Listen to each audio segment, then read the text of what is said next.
ఓం మహాగణాధిపతయే నమః. ఓం గురుభ్యో నమః. ఓం శ్రీమాత్రే నమః.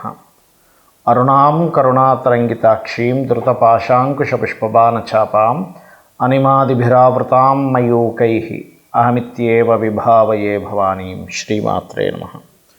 ప్రేక్షకులకి ఆ లలితాంబిక అమ్మవారి యొక్క అనుగ్రహం పరిపూర్ణంగా కలగాలని మనస్ఫూర్తి కోరుకుంటూ 2026 సంవత్సరం ఫలితాల్లో ముఖ్యంగా నక్షత్రాల బట్టి ఏ విధమైనటువంటి జాగ్రత్తలు తీసుకోవాలి, మీరు ప్రధానంగా ఎటువంటి విషయాల్లో మీకు గొప్ప అవకాశాలు వస్తాయి, అదేవిధంగా ఇప్పుడు ఉన్నటువంటి గ్రహస్థితి ఏమిటి, అయితే ఈ యొక్క అంశాలు చెప్తుంది నేనైనప్పటికీ కూడా చెప్పేసిన సాక్షాత్ లలిత అమ్మవారికి అభ్యవస్తు.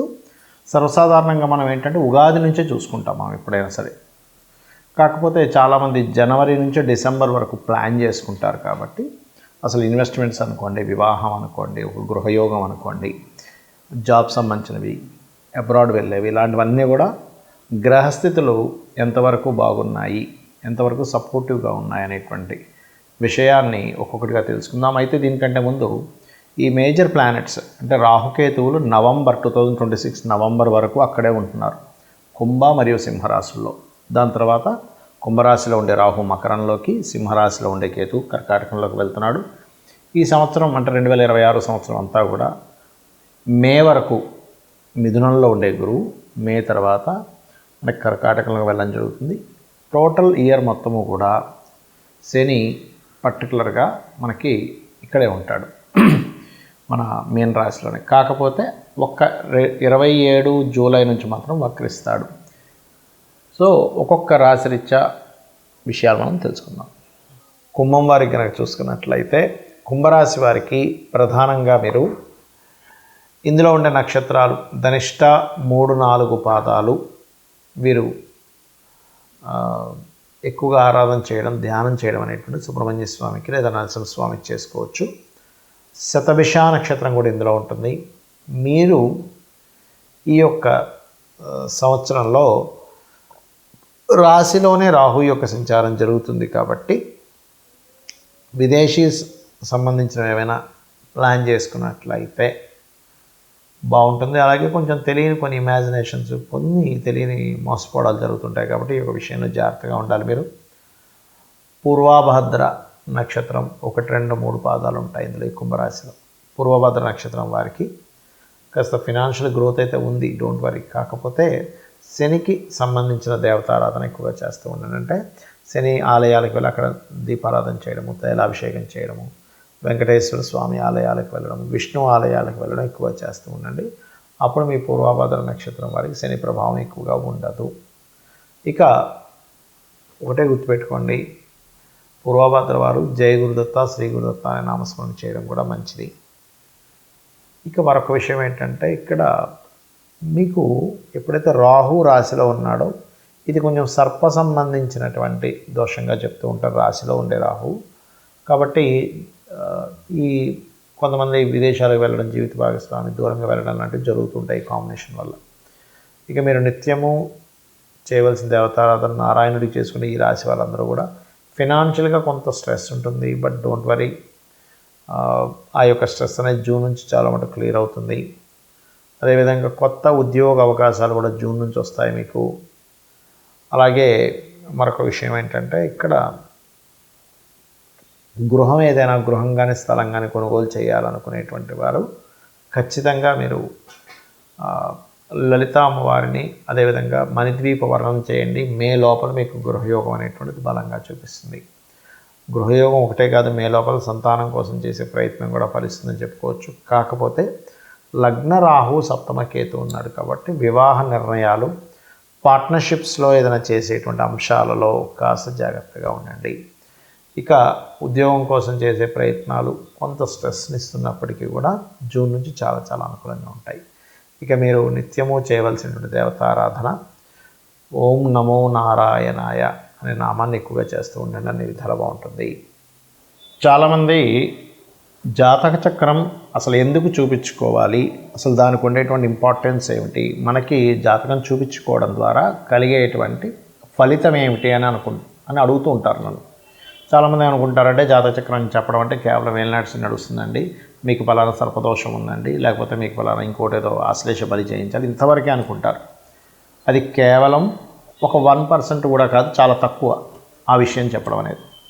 ఒకటేంటంటే మన జీవితంలో మనం బాగా ఒత్తిడి ఎదుర్కొంటున్నాము, విపరీతమైన స్ట్రెస్లోకి వెళ్ళిపోతున్నాము, ప్రతిసారి నేను జీవితంలో ప్రతిసారి ఓడిపోతున్నాను అన్నప్పుడు అది నువ్వు ఏ పరంగా ఓడిపోతున్నావు, అది ఏ భావంతో కనెక్టివిటీ అనే దాన్ని చూస్తూ లగ్నం ఎంత స్ట్రెంత్గా ఉందని చూస్తాం. అంటే ఒక వ్యక్తి చాలా అవలీలగా 500 కిలోలు టక్కన లేపితే ఇంకో వ్యక్తి 50 కిలోలు బరువు అతను లేపడానికి స్ట్రెంత్ సరిపోదు. ఎందుకు? ఇద్దరు మనుషులే కదండి, ఇద్దరు ఒకే వయసు వాళ్ళు. అంటే ఇతనిలో ఉండే శక్తి అతనిలో ఉండే శక్తి వేరు. ఏ అనే అక్షరం బి అనే పర్సన్, ఏఆర్బి అనుకుంటే మా ఉదాహరణకి. అలా స్ట్రెంత్ని అయితే ఆ వ్యక్తి 50 కిలోలు కాదు కదా, 500 కిలోలు దాటి కూడా లిఫ్ట్ చేయగలుగుతాడు. అలా మీ లగ్నం ఎప్పుడైనా సరే స్ట్రాంగ్గా లేదు, అక్కడ ఏదో ఎఫెక్టివ్గా ఉంది అన్నప్పుడు దానికి సంబంధించి దానం ఇవ్వడం ద్వారా మీ లైఫ్లో సక్సెస్ పొందడానికి, స్ట్రాంగ్గా ఎటువంటి సిచ్యువేషన్స్ వచ్చినా నిలబడడానికి మీ లగ్నం చెప్తుంది.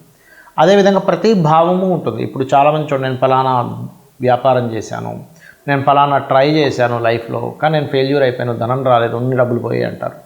ఇక్కడ ఏంటంటే మీరు ఒక వ్యాపారం చేసేటప్పుడు ఇన్వెస్ట్మెంట్ పర్ఫెక్ట్ టైంలో చేస్తున్నారా లేదా, మీకు అసలు ఎందులో ధనయోగం ఉంది అనే దాన్ని చాలా స్పష్టంగా మనకి జ్యోతిష్శాస్త్రం చెప్తుంది. అంతేగాని ఏదో ఇది అవ్వచ్చు, ఇది చేసి ట్రై చేయండి అనేటువంటిది ఉండదు. ఇక కొంతమందికి వాళ్ళకి లేదన్నా సరే మేము చేస్తాం సార్ అంటే ట్రై చేయండి అంటాం. కానీ ఉండే విషయం ఏంటంటే వెరీ స్పెసిఫిక్గా ఉంటుంది. మీకు వ్యాపారమా, ఉద్యోగమా, ఇక్కడుండి చేస్తే బాగుంటుందా, విదేశాలకు వెళ్ళి చేస్తే బాగుంటుందా అనేది ఒక క్లియర్ సమాధానం జ్యోతిష్శాస్త్రం ఇస్తుంది. అదేవిధంగా అన్నదమ్ములతో కావచ్చు, రకరకాల రిలేషన్స్ ఉంటాయి మనకి. అన్నదమ్ములు, తల్లి, తండ్రి, మేనమామలు, ప్రతి భావము ఒక్కొక్క విషయాన్ని క్రోడీకరిస్తుంది. పర్ఫెక్ట్గా అసలు వాళ్ళతో మీకుండే రిలేషన్ ఎంతవరకు బాగుంటుంది, ఎంతవరకు మీకు ఇబ్బందినిస్తుంది. కొన్నిసార్లు మన కర్మని బట్టి పూర్వజన్మంలో చేసుకున్నటువంటి కొన్ని పాప కర్మల వల్ల కూడా రిలేషన్స్ రూపంలోనే మనం చేసుకున్న కర్మ ఆ యొక్క రూపంలో వచ్చి మనల్ని అది తీర్చుకునే క్రమంలో మనం కొంత స్ట్రెస్ అవుతూ ఉంటామనే ఒక క్లారిటీని ఇస్తుంది జ్యోతిష్శాస్త్రం.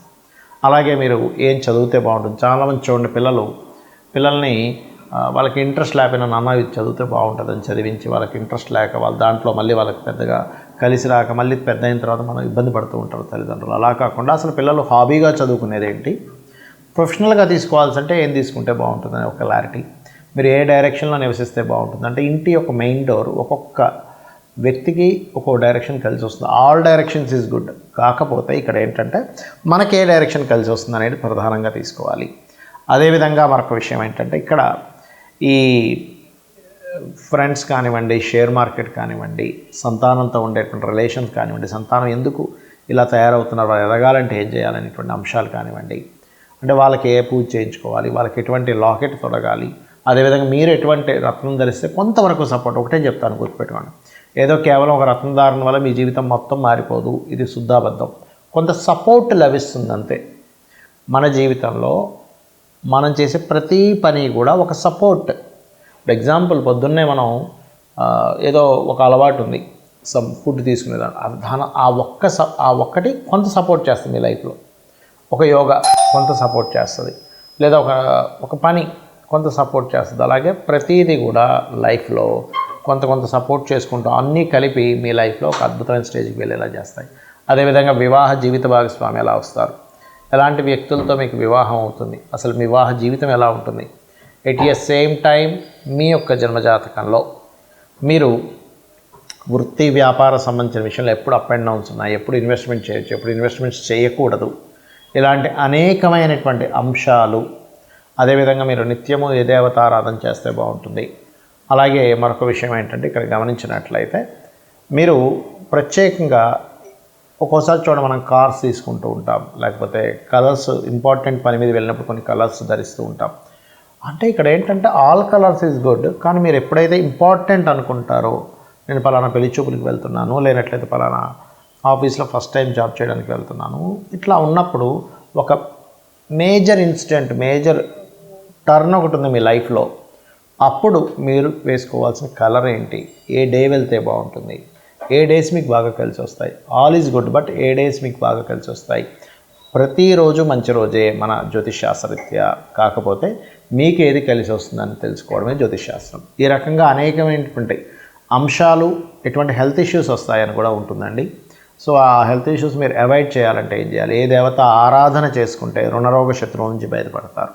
ఇలాంటి అంశాలన్నీ కూడా జ్యోతిషాస్త్రంలో ఉంటాయి. కాకపోతే దీనికి మీకు ఏంటంటే పర్ఫెక్ట్ టైం, పర్ఫెక్ట్ అంటే మీరు ఏ రోజు పుట్టారు, ఏ సంవత్సరం, ఏ నెలలో పుట్టారు, కరెక్ట్ టైం ఉండాలి. సో ఇవన్నీ లేవు, నాకు ఏమీ తెలీదు అసలు అని అనుకుంటే ఒకటే చెప్తాను. నిజాయితీగా మీ ధర్మాన్ని మీరు పాటిస్తూ అమ్మవారిని నిత్యము ధ్యానిస్తూ ఉండడం, అమ్మవారిని చూసుకుంటుంది. శ్రీమాత్రే నమః.